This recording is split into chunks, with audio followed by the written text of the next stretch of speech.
అందరికీ నమస్తే అండి. Welcome to my channel. ఈరోజు వచ్చేసి దీపావళికి పచ్చడి పెట్టే విధానం చూపిస్తున్నానండి. సో ఇది వచ్చేసి కొంచెం లెంగ్తీ ప్రాసెస్ అనమాట. మేము వచ్చేసి 2 మంత్స్ బ్యాక్ ఈ ముక్కలు అనేది మేము కట్ చేసుకొని అవన్నీ రెడీ చేసుకొని ఎండబెట్టుకొని అన్నీ చేసుకున్నాము. సో ప్రాసెస్ అంతా ఈ వీడియోలో మీకు చూపిస్తున్నానండి. సో ఈ దీపావళికాయ తొక్కు పచ్చడి అని కూడా అంటామన్నమాట. వీటిలోనే కొంచెం టెంక్ కట్టినవి కొంచెం పెద్ద ముక్కలతో దీపావళికి పెట్టుకుంటాము. అది నేను నా ప్రీవియస్ వీడియోస్లో ఉంటుంది. ఇది వచ్చేసి చిన్న ముక్కలతో అనమాట. తొక్కు పచ్చడి అంటాము మా సైడు. దీపావళికాయ అని కూడా అంటాం అనమాట. నాకు చాలా చాలా ఫేవరెట్ అనమాట ఈ పచ్చడి. సో 2 సంవత్సరాలు అయినా సరే ఈ టేస్ట్ ఇలా ఏం మారదండి, చాలా బాగుంటుంది. వేడివేడి అన్నంలో ఇలా కలుపుకొని తింటే అమృతంలా ఉంటుంది అనమాట. దీపావళికాయ వచ్చేసి దీపావళికి ఇలా పచ్చడి చేసుకోవడానికి చూడండి, కాయలు మరీ ముదురుగా ఉండాల్సిన అవసరం లేదండి. చిన్న టెంకు కడితే సరిపోతుంది. ఈ కాయలు బాగా పుల్లగా ఉన్న కాయలు తీసుకుంటే పచ్చడి మంచి టేస్టీగా ఉంటుందండి. ఈ కాయలు చెక్కు తీసేసుకొని ముక్కలు చూడండి, మరి అందులో పెద్ద టెంకు కూడా కట్టినవి ఏం లేవండి. కొంచెం చిన్న ముక్కలు కట్ చేసేసుకొని ఒక మాదిరిగా కట్ చేసుకున్నాను. మరీ చిన్న పీసెస్ కట్ చేసుకుంటే ఎండిపోయిన తర్వాత ఇంకా మరీ చాలా చిన్నగా అయిపోతాయి కాబట్టి అంచునగా ఒక 50 కాయలండి, ఒక మీడియం సైజు 50 కాయలకి అనమాట. ఒక 2 గుప్పిళ్ళు చేతితో చూపించాను కదండి, 2 గుప్పిళ్ళు రాళ్ళు ఉప్పు అంటారు, కళ్ళు ఉప్పు అంటారండి. ఆ రాళ్ళు ఉప్పు వేసేసుకొని మొత్తం ఒక రోజు నైట్ అంతా వదిలేసుకోవాలన్నమాట. ఉప్పు వేసేసుకొని అటు ఇటు కలుపుకొని ఒక నైట్ అంతా ఉంచేసుకోవాలండి, ఒక రాత్రి అంతా. అలాగా ప్లాస్టిక్ డబ్బాలో పెట్టుకుంటే మంచిదండి, ఎందుకంటే లేదంటే జాడీలో పెట్టుకున్నా పర్లేదు.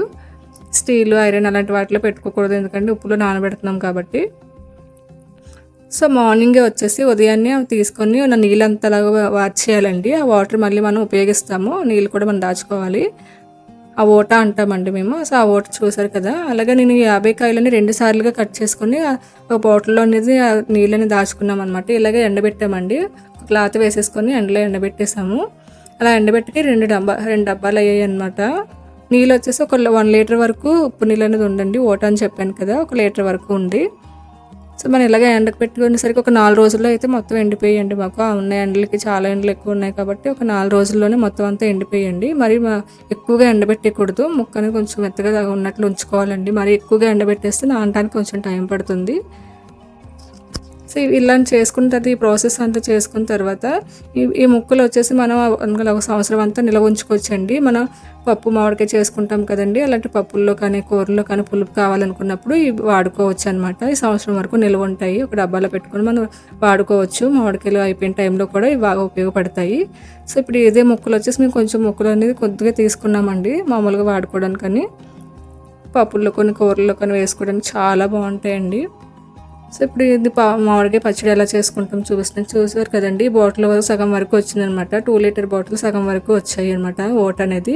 మనం పచ్చడి చేసుకుందాం అనుకునేటప్పుడు ఆ ఓట తీసుకొని మనం అంతవరకు మనం కొంచెం లేట్ అయినా వెంటనే కలుపుకోం కదండి. ఆ ఓట అనేది ఫ్రిడ్జ్లో స్టోర్ చేసుకుని అయినా ఉంచుకోవచ్చు అనమాట, అది పాడవదు.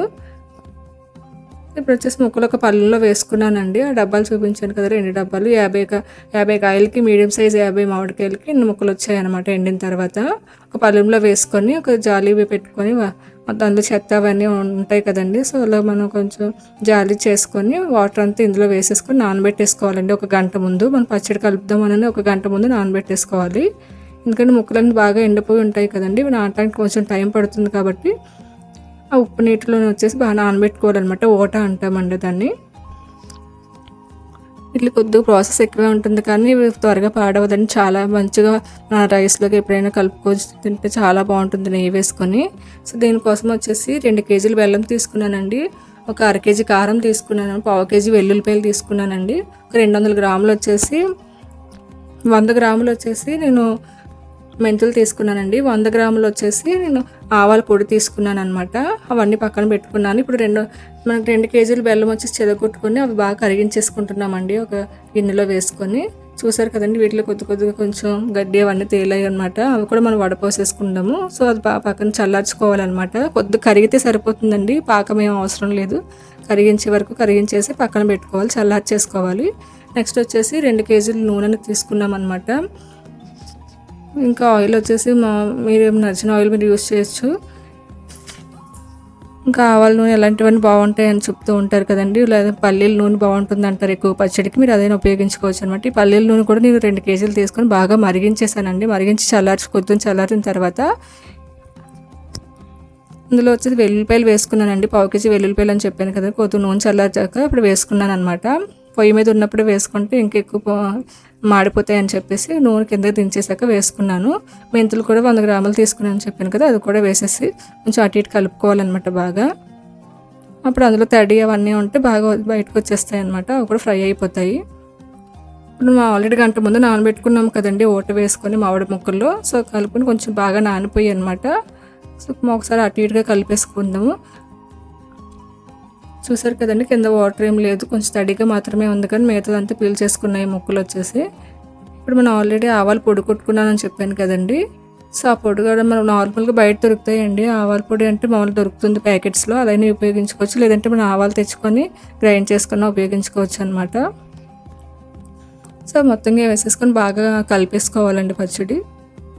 సో మనం ఇందులో మనం ఎంత అంచనాగా వేస్తున్నామో అవి తెలుసుకొని వేసుకోవాలండి. అలా అన్నీ మనం తగినట్టు సమపాల్లో వేసుకుంటేనే పచ్చడి టేస్టీగా ఉంటుందన్నమాట. సో కారం చూసారు కదండి, 1/2 కేజీ అనమాట, పచ్చికారం అనమాట. బయట మనం రోజు ఇంట్లో వాడుకునే కారం కాదండి, సరుకులతో కారం చేస్తారు కదా, ఆ కారం కాదనమాట. బయట ప్యాకెట్స్ దొరుకుతాయి కదండి పచ్చికారం, అది తీసుకున్నాము. అది వచ్చేసి 1/2 కేజీ కారం అనమాట. అది కూడా వేసేసుకొని బాగా ముక్కలకు పట్టేటట్టు కలిపేసుకోవాలండి నెమ్మదిగా. మీరు ఇంకా కారం ఎక్కువగా తినేవాళ్ళు అయితే ఇంకొద్ది కారం ఒక 100 గ్రాములు 200 గ్రాములు ఎక్స్ట్రా వేసుకున్న బాగానే ఉంటుందండి. ఇప్పుడు వచ్చేసి నూనెలో మనం ఎల్లుల్లిపాయలు మెంతులు వేసుకొని పక్కన పెట్టుకున్నాం కదండి. బాగా చల్లారిపోయిన తర్వాత ఆయిల్ అనేది ఇందులో వేసుకోవాలి. వాటితో పాటు ఎల్లుల్లితో పాటు వేసేసుకోవాలన్నమాట. కానీ నూనె మాత్రం చల్లారిన తర్వాత వేసుకోవాలండి.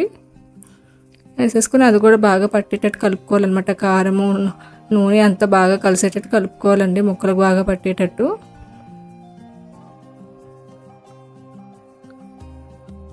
ఆయిల్ అనేది బాగా చల్లారిన తర్వాత ఇందులో వేసుకోవాలండి. మనం వెల్లుల్లిపాయలు ఆయిల్లో వేడెక్కిన వెంటనే వేసుకుంటే ఎక్కువగా ఇంకా బయటకు వచ్చేస్తుంది ఆయిల్. అందుకని చెప్పేసి కింద దించాక కొద్దిగా చల్లారిన తర్వాత వేసుకుంటే అప్పుడు కొంచెం బాగా వేగుతాయి అన్నమాట, మరి మాడకుండా ఉంటాయి.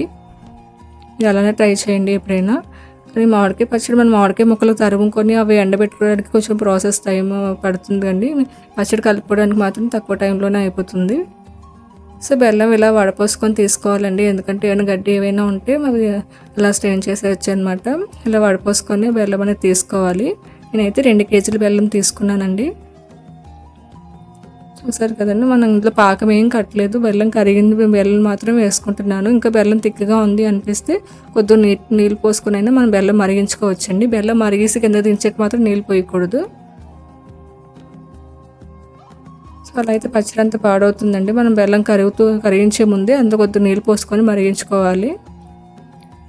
మనం ఇందులో ఉప్పు యాడ్ చేయట్లేదండి, ఆల్రెడీ మనం ఉప్పు వేసి నానబెట్టిన వాటితో ఆ ఓట అనేది మనం ఇందులో కలుపుకున్నాం కాబట్టి సపరేట్గా ఉప్పు అనేది వేయాల్సిన అవసరం లేదండి, వాటికి తగ్గట్టుగా సరిపోతుంది. మీకు ఇంకా కావాలి అనిపిస్తే లాస్ట్లో చూసి వేసుకోవచ్చు అనమాట. నేను అన్నంలో కలుపుకొని వెంటనే తిన్నానండి, కానీ ఇది ఒక వారం రోజులు పోయాక ఊరిన తర్వాత తింటే చాలా బాగుంటుంది ముక్క. మీరు ట్రై చేయండి, చాలా చాలా బాగుందండి. తీపావుకి పచ్చడి, తొక్క పచ్చడి మీరు ఒకసారి ట్రై చేయండి. ఎలా ఉందో నాకైతే కామెంట్ చేయండి. ఈ పచ్చడికి నిజంగా చాలా చాలా బాగా వచ్చిందనమాట. ఇది 1-2 సంవత్సరాలు అయినా బాగుంటుంది, ఫ్రెష్గా ఉంటుందండి. ఒకసారి ట్రై చేసి ఎలా ఉందో నాకైతే కామెంట్ చేయండి. నా ఛానల్ అయితే లైక్ చేసి సబ్స్క్రైబ్ చేసుకోండి. Thank you.